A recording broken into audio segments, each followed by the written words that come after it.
Oh, yeah, that works. Eric Clapton goes well with our subject today. We are discussing blockchain technology.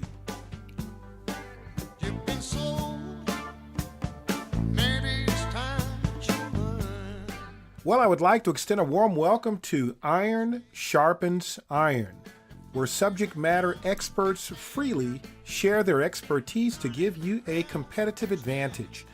My name is Guy Fuller, and I am your host. You know, folks, like it or not, we have entered into a unique phase in history. The internet has certainly been referred to as the 21st century equivalent to the Industrial Revolution. Well, if that's true, then blockchain certainly has the potential to have an even greater impact. Blockchain promises to allow us to collectively trust what happens online, and in a world of financial fraud, fake news, and phony claims, blockchain could be a real game changer. Blockchain is a global online database that anyone with an internet connection can use, but it doesn't belong to anyone. Now, I've heard a myriad of explanations that attempt to explain this complex concept. Some good, some not so good. But I think you'll enjoy Don Tapscott's summation of blockchain technology in a TED Talk that he delivered in 2016. I found it to be insightful, useful, and practical. Sit back and enjoy his presentation, and afterward I'll offer a few comments.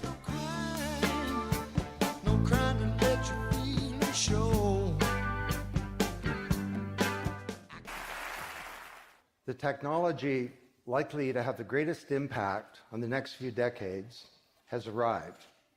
And it's not social media, it's not big data, it's not robotics, it's not even AI. And you'll be surprised to learn that it's the underlying technology of digital currencies like Bitcoin. It's called the blockchain. Blockchain. Now, it's not the most sonorous word in the world, but I believe that this is now the next generation of the internet, and that it holds vast promise for every business, every society, and for all of you individually. You know, for the past few decades, we've had the Internet of Information. And when I send you an email or a PowerPoint file or something, I'm actually not sending you the original, I'm sending you a copy. And that's great. This is democratized information. But when it comes to assets, things like money, financial assets like stocks and bonds, loyalty points, intellectual property, music, art, a vote, carbon credit, and other assets, sending you a copy is a really bad idea. If I send you $100, it's really important that I don't still have money and that I can't send it to you. So this has been called the double spend problem by cryptographers for a long time. So today, we rely entirely on big intermediaries, middlemen like banks, government, big social media companies, credit card companies, and so on, to establish trust in our economy. And these intermediaries perform all the business and transaction logic of every kind of commerce, from authentication, identification of people, through to clearing, settling, and record keeping. And overall, they do a pretty good job, but there are growing problems. To begin, they're centralized. That means that they can be hacked, and increasingly are. And JP Morgan, US federal government, LinkedIn, Home Depot, and others found that out the hard way. They exclude billions of people from the global economy. For example, people who don't have enough money to have a bank account. They slow things down. It can take a second for an email to go around the world, but it can take days or weeks for money to move through the banking system across the city. And they take a big piece of the action. 10 to 20% just to send money to another country. They capture our data, and that means that we can't monetize it or use it to better manage our lives. And our privacy is being undermined. And the biggest problem is that overall, they've appropriated the largesse of the digital age asymmetrically. And we have wealth creation, but we have growing social inequality. So what if there were not only an internet of information, what if there were an internet of value? Some kind of vast, global, distributed ledger running on millions of computers and available to everybody, and where every kind of asset, from money to music, could be stored, moved, transacted, exchanged, and managed, all without powerful intermediaries. What if there were a native medium for value? Well, in 2008, the financial industry crashed, and perhaps propitiously, an unknown or anonymous person or persons named Satoshi Nakamoto created a paper where he developed a protocol for a digital cash that used an underlying cryptocurrency called Bitcoin. And this cryptocurrency enabled people to establish trust and do transactions without a third party. And the seemingly simple act set off a spark that's ignited the world, that has everyone excited or terrified or otherwise interested in many places. Now, don't be confused about Bitcoin, okay? Bitcoin is an asset. It goes up and down, and that should be of interest to you if you're a speculator. More broadly, it's a cryptocurrency. It's not a fiat currency controlled by a nation state, and that's of greater interest. But the real pony here is the underlying technology. It's called blockchain. So, for the first time now in human history, people everywhere can trust each other and transact peer-to-peer. And trust is established not by some big institution, but by collaboration, by cryptography, and by some clever code. And because trust is native to the technology, I call this the trust protocol. Now, you're probably wondering, well, how does this thing work? Fair enough. Assets, digital assets like money to music and everything in between, are not stored in a central place, but they're distributed across a global ledger using the highest level of cryptography. And when a transaction is conducted, it's posted globally across millions and millions of computers. And out there around the world is a group of people called miners. These are not young people, they're Bitcoin miners. And they have massive computing power at their fingertips, 10 to 100 times bigger than all of Google worldwide. And these miners do a lot of work. And every 10 minutes, kind of like the heartbeat of a network, a block gets created that has all the transactions from the previous 10 minutes. And then the miners get to work trying to solve some tough problems. And they compete. And the first miner to find out the truth and to validate the block is rewarded in digital currency, in the case of the Bitcoin blockchain with Bitcoin. And then, this is the key part, that block is linked to the previous block and the previous block to create a chain of blocks, and everyone is time-stamped, kind of like with a digital wax seal.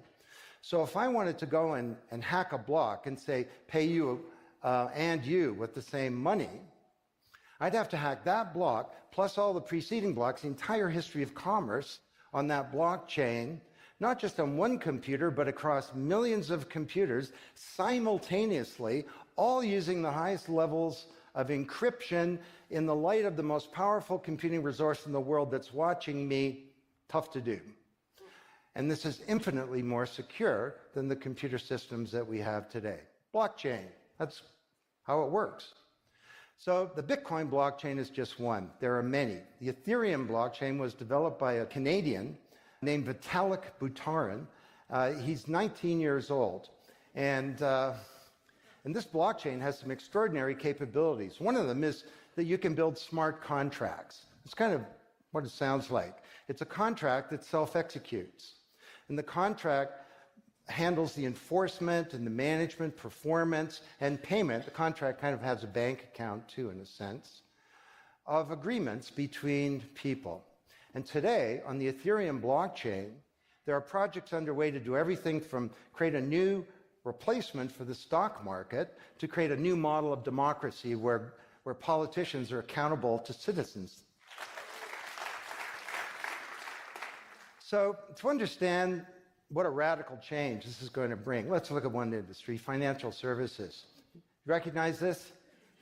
Rube Goldberg machine. It's a ridiculously complicated machine that does something really simple, like crack an egg or shut a door. Well, kind of reminds me of the financial services industry, honestly. I mean, you tap your card in the corner store, and a bit stream goes through a dozen companies, and each with their own computer systems, some of them being 1970s mainframes, older than many of the people in this room. And 3 days later, a settlement occurs. Well, with a blockchain financial industry, there would be no settlement because the payment and the settlement is the same activity. It's just a change in the ledger.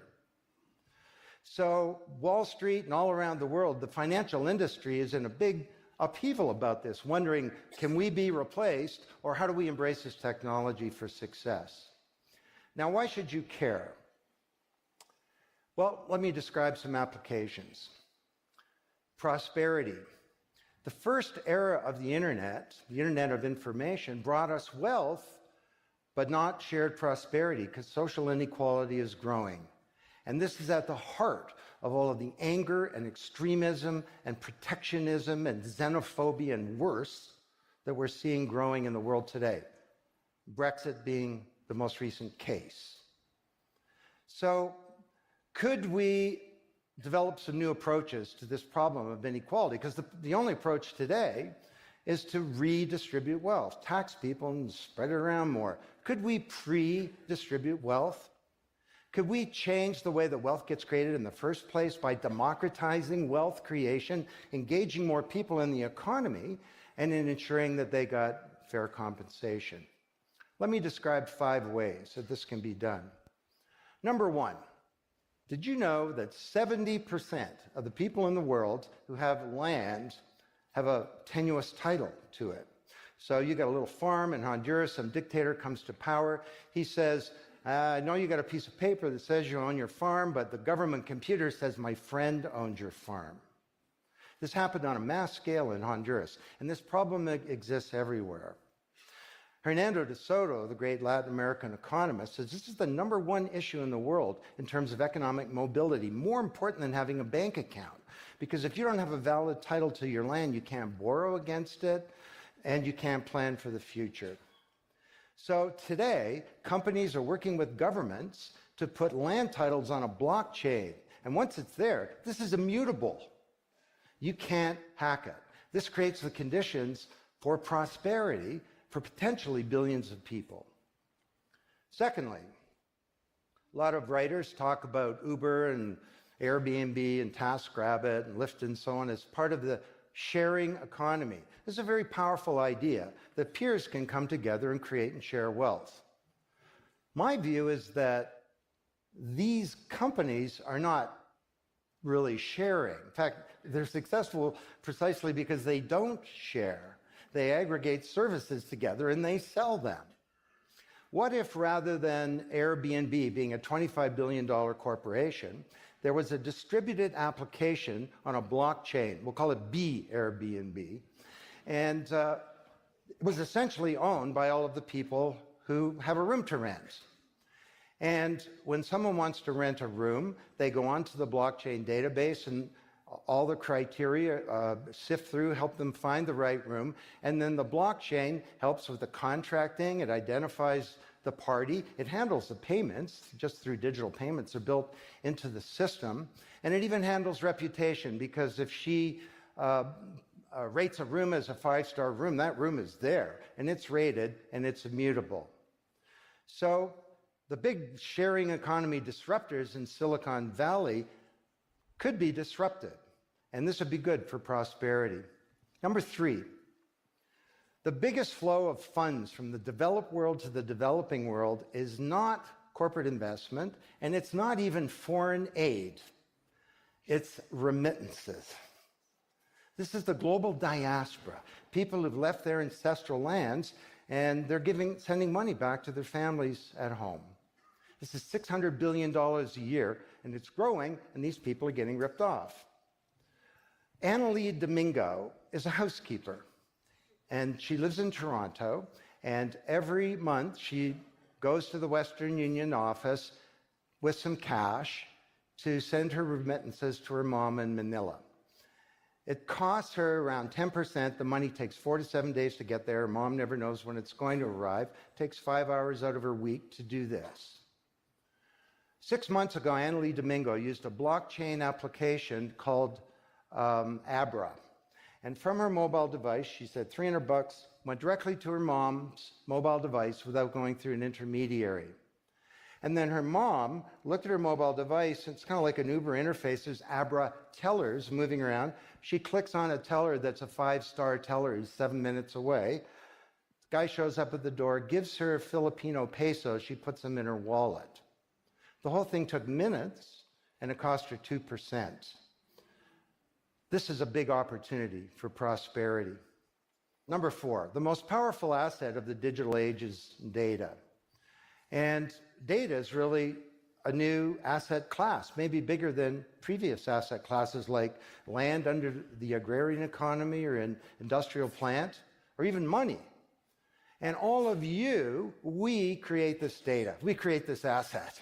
And we leave this trail of digital crumbs behind us as we go throughout life. And these crumbs are collected into a mirror image of you, the virtual you. And the virtual you may know more about you than you do, because you can't remember what you bought a year ago or said a year ago or your exact location a year ago. And the virtual you is not owned by you. That's the big problem.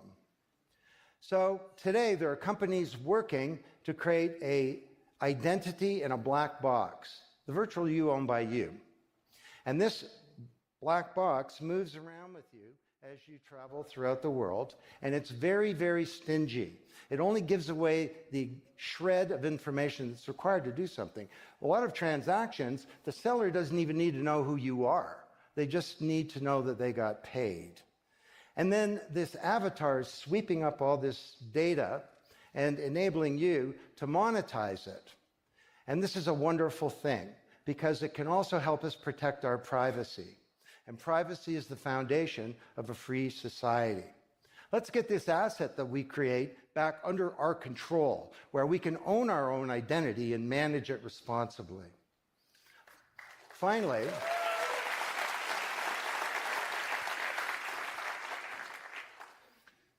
number 5, there are a whole number of creators of content who don't receive fair compensation, because the system for intellectual property is broken. It was broken by the first era of the internet. Take music.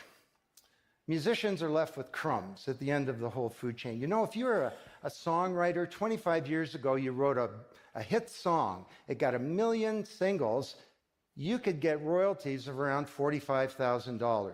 Today you're a songwriter, you write a hit song, it gets 1 million streams, you don't get $45K, you get $36, enough to buy a nice pizza. So Imogen Heap, the Grammy-winning singer-songwriter, is now putting music on a blockchain ecosystem. She calls it mycelium. And the music has a smart contract surrounding it. And the music protects her intellectual property rights. If you want to listen to the song, it's free, or maybe it's a few microcents flow into a digital account. You want to put the song in your movie, that's different, and the IP rights are all specified. You want to make a ringtone, that's different. She describes that the song becomes a business. It's out there on this platform, marketing itself, protecting the rights of the author, and because the song has a payment system, in a sense, a bank account, all the money flows back to the artist, and they control the industry rather than these powerful intermediaries. Now, this is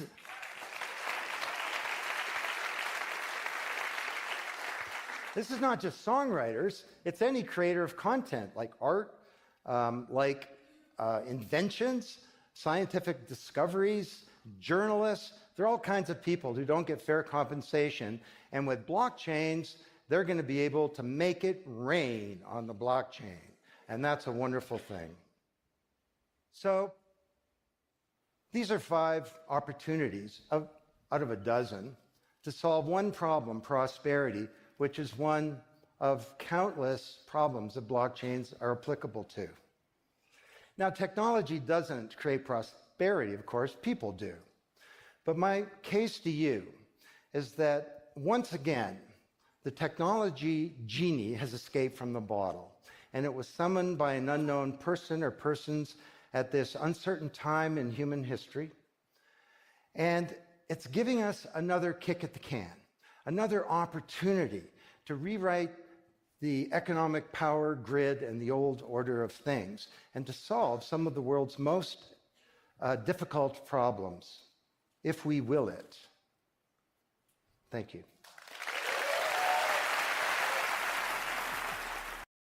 That's good stuff. Thank you very much, Don, for those insightful comments. The year's 2000. The CEO, his name is Reed Hastings. He's the founder of a fledgling company called Netflix. He takes a flight to Dallas. He proposes a partnership to, at that time, the Blockbuster CEO, John Antioco, and his team was present as well. The idea was that Netflix would run Blockbuster's brand online and Antioco's firm would promote Netflix in its stores. Seemed like a viable idea, at least now it does. But anyway, Reed was laughed out of the room. Well, history tells us what happened.